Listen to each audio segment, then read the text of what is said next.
Bonjour, je m'appelle Cécile Fricot. Donc moi, mon parcours, j'ai eu un parcours assez lisse au départ. J'ai fait une terminale scientifique, donc maths physique aujourd'hui, enfin option maths physique. Et puis j'ai intégré une classe prépa. Alors la petite particularité, c'est que j'ai intégré une classe prépa dite techno. Donc aujourd'hui c'est PTSI. Et donc c'est une classe dans laquelle il y a très peu de filles. Finalement, on doit être à peu près 5 sur la classe. Bon, ça pose pas de problème. Enfin moi, ça m'a jamais vraiment posé de problème.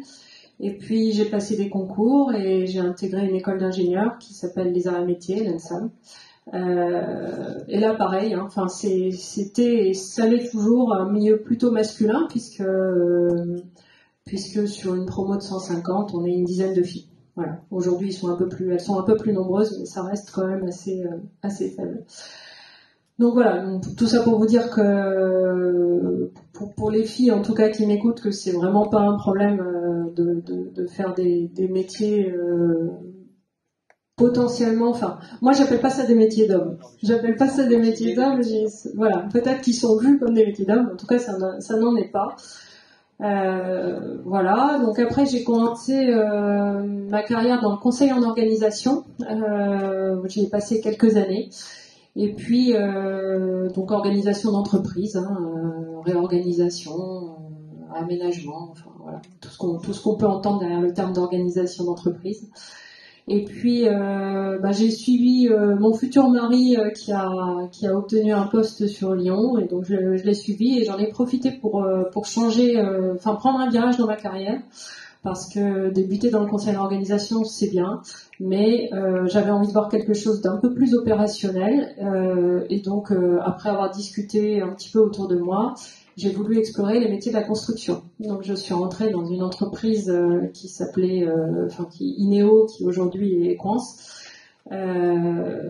pour être chargée d'affaires dans les métiers du tertiaire. Donc c'est-à-dire on construit un bâtiment, on l'aménage. Donc c'est orienté électricité. Donc on faisait toute la partie électrique de ces bâtiments. Le métier de chargé d'affaires est assez complet parce que en fait, il nous permet d'avoir une relation avec les clients, de travailler avec un bureau d'études. Voilà, c'est un métier très complet. Et puis quelques années plus tard, j'ai souhaité encore changer, et donc j'ai trouvé un poste que je trouvais intéressant, qui était un petit peu à la croisée entre mes deux premières expériences, donc une expérience de conseiller en organisation puis une expérience de chargé d'affaires. Et c'est à ce moment-là que j'ai intégré CGLEC, qui depuis est devenu Vinci, dans la société dans laquelle je travaille toujours. Donc c'était en 2005, donc ça fait quelques temps, mais je me suis pas ennuyée depuis. Donc pour vous raconter quelques anecdotes que je trouve intéressantes à partager, c'est quand je suis rentrée, quand j'ai passé l'entretien pour rentrer chez CGLEC, le patron de l'époque, j'avais déjà 2 enfants, 2 garçons jeunes, et le patron de l'époque me dit vous avez 2 garçons, vous allez forcément tenter la fille.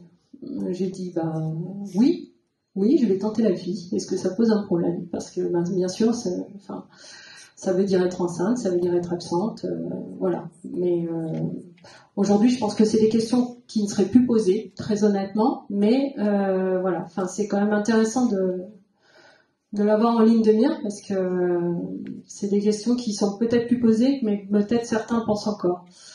Et puis la deuxième question qu'il m'a posée, c'est moi qui lui ai dit que je souhaitais faire un 4/5e, donc avoir mon mercredi pour m'occuper de mes enfants, parce que c'était important pour mon équilibre vie pro, vie perso. Et donc la deuxième question qu'il m'a posée, il m'a dit et si je vous propose un 100%, qu'est-ce que vous faites? Et moi je lui ai répondu je viendrai pas. Voilà. Donc tout ça pour dire que vous avez, dans la vie pro, il faut faire des choix, et moi mon choix était de dire je veux effectivement avoir un bon poste et faire des belles choses en entreprise, mais pas au détriment du reste. Donc parce que ça participait à mon équilibre personnel, j'ai dit ça au directeur, et le directeur a dit ok, j'ai été embauchée. Donc comme quoi c'est pas une barrière, et on peut perturbé par le... Ça a sonné une deuxième fois. Voilà, donc progressivement, donc je suis rentrée sur un poste qu'on appelle PMO, Project Management Office, donc qui a vocation à travailler sur les grands projets pour amener de l'organisation, de la planification, des méthodes sur nos grands projets parce que c'est nécessaire. Voilà, et puis j'ai progressivement évolué tout au fil de ces années, puisque là ça fait maintenant ça fait 18 ans, c'est ça, 5, oui, ça doit faire ça, 18 ans que je suis chez Vinci. Donc on m'a proposé ensuite de prendre des fonctions complémentaires, donc en plus de mon rôle de PMO, de m'occuper de la sécurité en entreprise. Dans le milieu de la construction, la sécurité c'est un point extrêmement important parce que nos métiers sont dangereux. Dangereux parce qu'on touche à l'électricité, donc nécessairement vous imaginez les risques que ça peut engendrer, et puis que aussi on travaille en hauteur et on fait pas mal de choses comme ça sur des bâtiments en construction. Vous voyez assez souvent des personnes qui peuvent se mettre en danger. Donc voilà, donc ça c'est sur la partie sécurité. Et puis plus récemment, on m'a proposé de prendre en charge l'environnement. Enfin, en tout cas, c'est monter en puissance dans les entreprises, puisque, comme vous le savez, la transition environnementale est un sujet d'actualité et de plus en plus d'actualité. Les entreprises bougent sur le sujet, et donc je m'occupe décidément. Je m'occupe aussi de la partie environnementale pour mon entreprise.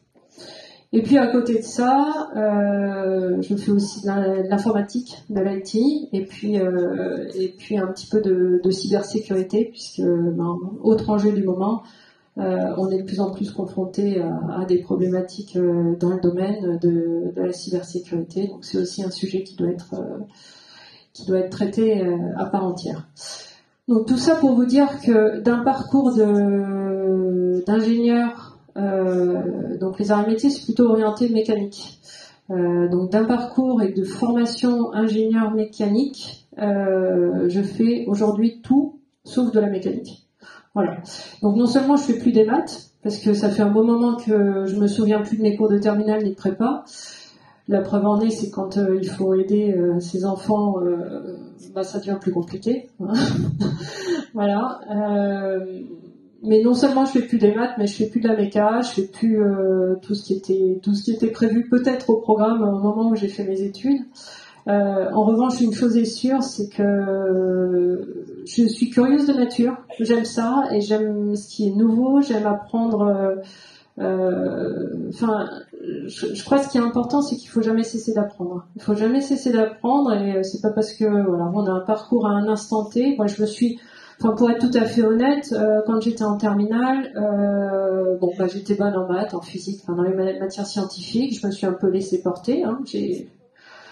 Mais on sait pas forcément ce qu'on a envie de faire. Sincèrement, on sait pas ce à quoi on se destine, sauf à avoir une idée très claire dans sa tête. Bien souvent, on sait pas trop où on va aller.